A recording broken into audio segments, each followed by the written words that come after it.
MMAWeekly.com. Damon Martin here at the Arnold Expo with Steven Wonderboy Thompson. Wonderboy, how are you taking all this in, man? The first experience of this festival. Well, man, I mean, it's huge. I've never been to a convention this big. This is the Arnold Classic, and we're here. There's thousands and thousands of people here. It's really cool. So it's I'm having a blast. You really kicked off your UFC career literally in impressive fashion. How has the attention and the media coverage? I mean, we talked a lot before the fight, but I mean, how has it all changed, or how have you kind of embraced it, or how strange has it been? Well, I mean, it's been pretty busy doing interviews and going to places like your sponsors taking you to like the Arnold Classic here to do signings and autographs. But you know what? It's a blast. It hasn't really done a whole lot or changed my training at all. So I'm just along for the ride, and I'm having a blast. It seemed like you timed everything very smart. You didn't just jump into MMA. You took time to learn the craft of MMA. Do you feel like now, with your age and your experience, that this really is the time for you to kind of make this splash on the big scene?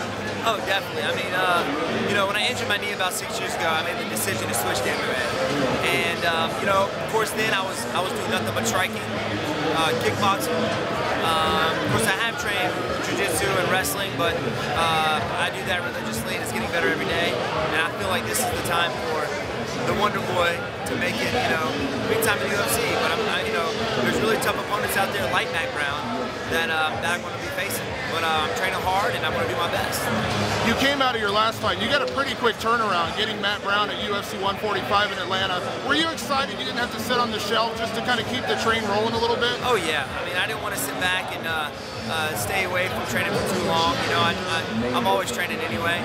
So but this gives me a real motivation to actually go out there and start training harder for this upcoming fight. Everyone's been asking, will you be going to Montreal, work with GSP, those guys? I think, it's kind of funny that kinship you built with GSP and Faraz and those guys. So talk to me about the training you'll do for this fight. Well, right now, the majority of my training camp is going to be at Upstate Karate at Team Pitch Black in Central, South Carolina. The plan is to go, I'm actually going to spend a week and a half with Rashad in Florida, because we're fighting on the same card. To spend some time up in Dallas with my brother-in-law, Carlos Machado. And the plan is, hopefully, if I can, I want to make it up there to TriStar to train with Faraz Zahabi and all the guys up at TriStar. You get a very tough opponent, Matt Brown. He may not have the record, but I mean, there's no doubt he's a tough guy. He'll go in there and swing for the fences. I mean, is this a perfect second opponent for you to really go out there and face a veteran? I mean, he's been in the UFC for a number of years. Oh, definitely. I mean, Matt Brown, he's a tough guy. He's had a lot of fights in the UFC. Like you said, he's a veteran. So I think it's a good step up for me, for somebody to actually have an opponent who's actually fought in the UFC for a while. I mean, my last opponent, Dan Stitchens, a lot of people were saying some bad things about him, about how he's ready and all this other stuff. But he was really confused out there, with my striking, my movement. But I think Matt Brown, and he's a good fighter, and I think it's a good step up and show everybody I'm ready for the UFC.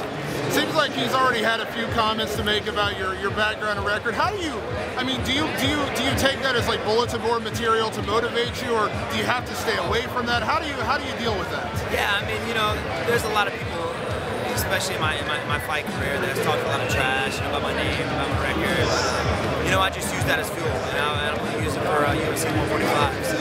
Last question, can we get a commitment on film right now? Is it going to be Tenacious D, Wonderboy? Come on, we got to see you walk out to that. You know what? There's a lot of guys who want me to walk out to Tenacious D, Wonderboy. I think it's going to happen. UFC 145. Well, Wonderboy, as always, man, we think of you. We appreciate you doing all you do for MMA Weekly, and keep up the good work. And we'll see you in Atlanta.